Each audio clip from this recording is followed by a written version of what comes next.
statements is not a correct statement about the trends when going from left to right across the periods of periodic table. अब इन सवाल जवाब को पढ़ने या करने से पहले हमें पीरियोडिक टेबल जानना आवश्यक है, तभी हम इनका सही जवाब दे पाएंगे। तो इसका उत्तर मैं आपको बताता हूं। उत्तर है इसका C, the atoms lose their electrons more easily. ये नॉट अ करेक्ट पूछा है, यानी कि इनकरेक्ट स्टेटमेंट पूछा है।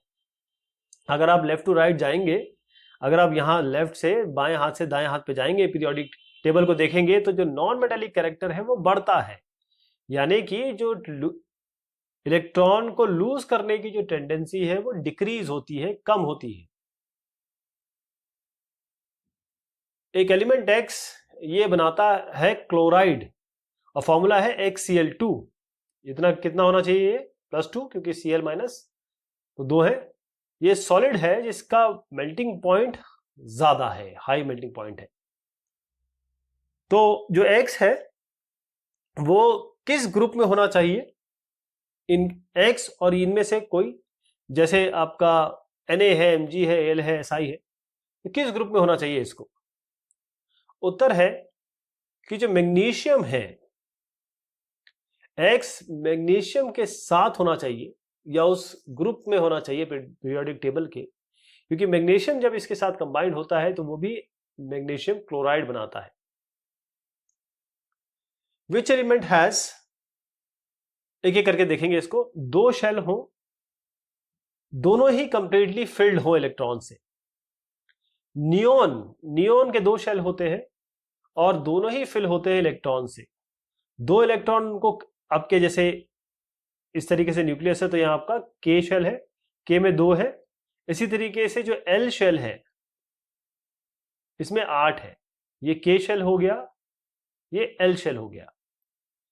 द इलेक्ट्रॉन्स कॉन्फ़िगरेशन 282, 212 का इलेक्ट्रॉन का कॉन्फ़िगरेशन है, तो कुल मिला के कितना हुआ? 8 10 10 2 12। ये है मैग्नीशियम 12 है।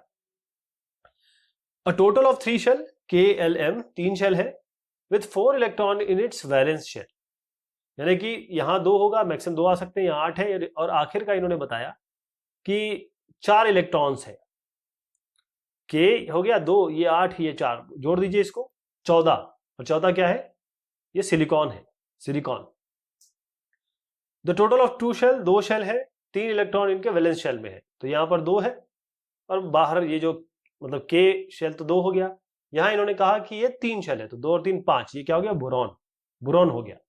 बोरॉन के 2 शेल है, 3 इलेक्ट्रॉन इनके वैलेंस शेल में है, 2 आपके K शेल में है, तो 3 आपके L शेल में है। Twice as many electrons in its second shell as it in first shell। अब फर्स्ट शेल में तो मैक्सिमम 2 आ सकता है। अब ट्वाइस कहा गया है कि यहां पर अगर यहां 2 है तो यहां ट्वाइस होगा, यानी कि 2 दूनी 4, यहां 4 होंगे L शेल में, है ना? यहां 2, यहां 4, तो 2 और 4 6 तो खैर हम जानते हैं कार्बन है ये। What property do all elements in the same column of the periodic table as boron have in common? अब पीरियोडिक टेबल में इस एक कॉलम है, काफी कॉलम हुए हैं हमारे इसमें, लेकिन इन्होंने कहा है कि जो एलिमेंट यहां है, यहां है, यहां है, बोरॉन के साथ, उनकी क्या कॉमन प्रॉपर्टी है। और इसी तरीके से सवाल पूछा गया है कि सेम चीज हम लागू करेंगे फ्लोरीन के साथ, अगर ऐसे एलिमेंट्स हैं जो फ्लोरीन के साथ एक ही कॉलम में आते हैं। तो पहला तो ये है कि फर्स्ट का जवाब देते हैं। ये जितने भी हैं इनके सबके वैलेंस इलेक्ट्रॉन होंगे 3, तो जितने भी कॉलम में यहां आएंगे जो बोरॉन के साथ है उन सब की वैलेंसी होगी 3। और जब फ्लोरीन की बात करें, फ्लोरीन के कितने वैलेंस इलेक्ट्रॉन होते हैं? 7, और 7 वैलेंसी तो होती नहीं है, इसको 8 से माइनस करना पड़ता है। 8 - 1 equal to 8 - 7 sorry equal to 1, तो एक वैलेंसी होती है इनकी। तो जितने भी उस कॉलम में है जिसमें फ्लोरीन है, वैलेंसी उसकी होगी 1, उन सभी की। An atom has electronic configuration 2 8 7, यानी कि 17 कुल मिला के इसका बन गया number. What is the atomic number of this element? To which of the following element would it be chemically similar? किसके साथ ये केमिकली सिमिलर होगा, ये आपके एटॉमिक नंबर यहाँ पर दिए हुए हैं पैरेंथेसिस में, N है, F है, P है, AR आर्गन। तो पहली चीज तो ये है, इनको जोड़ दीजिए 8 और 10, जैसे मैंने बताया नंबर बन गया, एटॉमिक नंबर बन गया इसका 8 और 2 और 7 यानी कि 17, एटॉमिक नंबर तो इसका 17 हो गया। अब ऐसा और लीजिए जो आपके वैलेंस में 7 होते हैं, जिसके वैलेंसी नहीं कह रहा, वैलेंसी तो एक होगी, जिसके वैलेंस में 7 होंगे। तो आप देखिए ये 9 है, 9 का मतलब ये अगर न्यूक्लियस है तो यहां पर 2 होंगे और यहां 7 होंगे, कुल मिला कितने होंगे 9। वैलेंसी इसकी एक, इसकी भी एक, यानी कि F9 ये आपका कॉन्फ़िगरेशन बिल्कुल सिमिलर होगा जैसे कि इसका कॉन्फ़िगरेशन है। Position 3 element A B C की पीरियोडिक टेबल में कुछ इस तरीके से दी गई, ए यहां है, बी यहां है, सी यहां है। ये ग्रुप 16 है, ग्रुप 17 है। मैंने जैसे बताया पीरियोडिक टेबल को आपको समझना पड़ेगा ताकि आप इसको अच्छे से आंसर कर पाए। तो इसमें सवाल ये है कि state whether A is a metal और नॉन मेटल, ये ए मेटल है, नॉन मेटल है बताना है आपको। तो पहली चीज तो ये है कि ए आपका नॉन मेटल है, 17 में है। और state whether C is more reactive और लेस रिएक्टिव देन ए। अब ए और सी इस कॉलम में है, कौन सा ऊपर है कौन सा नीचे है, ए ऊपर है सी नीचे है, तो सी कम रिएक्टिव है ए से, क्योंकि रिएक्टिविटी इस तरीके से डिक्रीज होती है डाउन द ग्रुप। ये हेलोजेंस है बेसिकली, तो यहां पर जो सबसे ऊपर होगा उसके सबसे ज्यादा रिएक्टिव होगा, इनसे इनकी कंपैरिजन में सबसे आखिर में जो होगा वो सबसे कम रिएक्टिव होगा। अगला है विल सी बी लार्जर और स्मॉलर देन बी, क्या सी बी से बड़ा है छोटा है, तो सी जो है वो छोटा होगा बी से जब हम वो क्रॉस करेंगे इस पीरियड में, क्योंकि जो न्यूक्लियर चार्ज है वो इंक्रीज होता है, इसीलिए इलेक्ट्रॉन न्यूक्लियस के करीब आते हैं, इसीलिए वो सी आपका छोटा होगा बी से। Which type of ion cation और anion will be found by element A. तो ए क्या कर रहा है, ए एनायन बनाएगा, क्योंकि ये इलेक्ट्रॉन लेगा ताकि ये अपनी ऑक्टेट पूरी कर सके, जैसे 17 है। अब कुल मिला के आपको क्या चाहिए, एक इलेक्ट्रॉन चाहिए ताकि ये अपना ऑक्टेट पूरा कर ले। नाइट्रोजन जिसका एटॉमिक नंबर 7 है, फास्फोरस जिसका एटॉमिक नंबर है 17, ये ग्रुप 15 को बिलोंग करते हैं पीरियोडिक टेबल में। आपको इलेक्ट्रॉनिक कॉन्फ़िगरेशन लिखना है पहला तो इन दोनों एलिमेंट का, और कौन सा ऐसा एलिमेंट है जो ज्यादा इलेक्ट्रोनेगेटिव है और क्यों। देखिए इस तरह टेबल से बताएंगे तो ज्यादा अच्छा है। नाइट्रोजन जैसे 7 है तो 2 के में हो गया, देखिए मैक्सिमम 2 के में मैक्सिमम 2 हो सकते हैं। इसी तरीके से फास्फोरस 15 है तो 2 तो यहां लिख दीजिए। एल में देखिए क्योंकि नाइट्रोजन के पास 7 ही है तो यहाँ केवल 5 ही बचेंगे, इसके पास 15 है तो अब एल में मैक्सिमम 8 हो सकते हैं तो 8 लिखेंगे, बाकी बचे 5 यहाँ लिखेंगे, तो यहाँ आप 0 कर सकते हैं, कुछ भी नहीं है, एम शेल है ही नहीं इसका।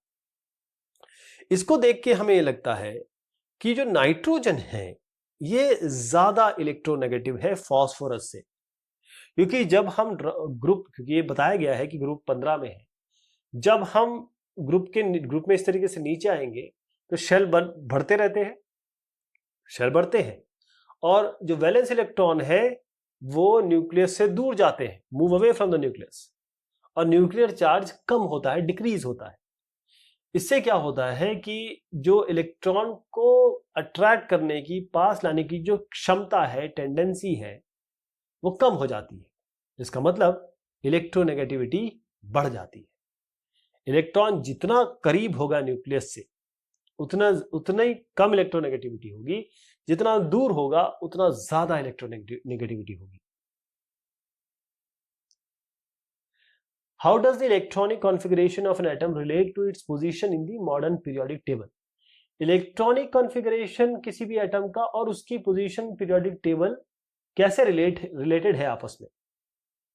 जो मॉडर्न पीरियोडिक टेबल है जिसमें एटम जिनके सेम या सिमिलर एक जैसे की इलेक्ट्रॉनिक कॉन्फ़िगरेशन है, उनको एक ही कॉलम में रखा गया है, इसका सेम इलेक्ट्रॉनिक कॉन्फ़िगरेशन होगा, और एक ग्रुप में जितने वैलेंस इलेक्ट्रॉन होते हैं वो सेम होते हैं, सभी के जो भी उसमें आएंगे उनके सबके वैलेंस इलेक्ट्रॉन सेम होते हैं।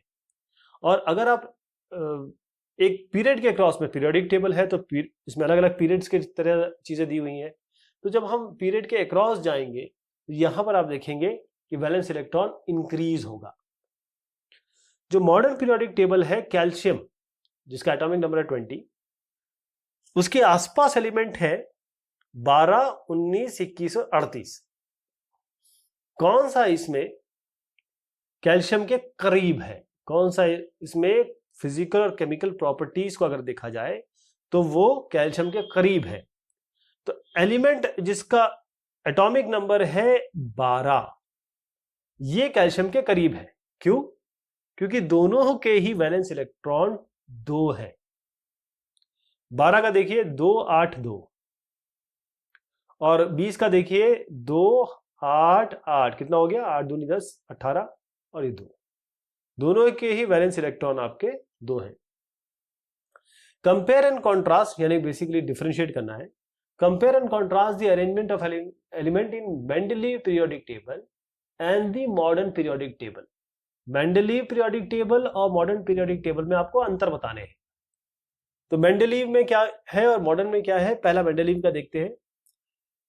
एटॉमिक मासेस के हिसाब से, उनकी इंक्रीमेंट के हिसाब से एलिमेंट को अरेंज किया गया है मेंडलीव पीरियोडिक टेबल में। लेकिन मॉडर्न पीरियोडिक टेबल में जो एलिमेंट्स है उनको एटॉमिक नंबर के हिसाब से अरेंज किया गया है इंक्रीजिंग तौर पे। मेंडलीव पीरियोडिक टेबल में 7 ग्रुप है, यानी कि 7 ऐसे कॉलम्स हैं ऐसे करके, और 6 पीरियड्स है, यानी कि इस तरीके से रोज जो है वो आपके 6 है ऐसे रो। मॉडर्न पीरियोडिक टेबल में आपके 18 ग्रुप है, यानी कि 18 इस तरीके से कॉलम है 18, और रोज कितने हैं? 7 रोज है, यानी पीरियड्स है। मेंडलीव्स आपके जो पीरियोडिक टेबल है, जो एलिमेंट एक जैसी प्रॉपर्टी दिखाते हैं वो एक दूसरे के नीचे है, यानी कि कॉलम के हिसाब में दिए गए हैं। लेकिन मॉडर्न पीरियोडिक टेबल में जिनके वैलेंस शेल में, जिनका सेम वैलेंस शेल है, उनको सेम पीरियड में रखा गया है। लेकिन जो एलिमेंट है जिनके वैलेंस इलेक्ट्रॉन सेम है, समझिएगा, जिनके सेम वैलेंस शेल है, जैसे के, किसी का के और एल है, दूसरे का भी के और एल है, तो वो आपको सेम पीरियड में मिलेंगे। लेकिन जिनके वैलेंस इलेक्ट्रॉन सेम है वो सेम ग्रुप में आएंगे या सेम कॉलम में आएंगे। अगर मैं इस तरीके से बना के दिखाऊं आपको, ये आपका, ये चीज क्या है? ये ग्रुप है और ये आपका पीरियड है। यहां से यहां तक पीरियड है, यहां से यहां तक ग्रुप है, इसको समझिएगा। अगला है जो पोजीशन है हाइड्रोजन की, इसको एक्सप्लेन नहीं किया गया है मेंडलीव में, लेकिन हाइड्रोजन को मॉडर्न पीरियोडिक टेबल में एल्कली, जो अल्कलाइन है, उन मेटल्स के ऊपर शो किया गया है। मेंडलीव पीरियोडिक टेबल में मेटल और नॉन मेटल में कोई डिस्टिंग्विशिंग चीज पोजीशन नहीं है, कहां कौन सा है कैसा है कुछ क्लियर नहीं है।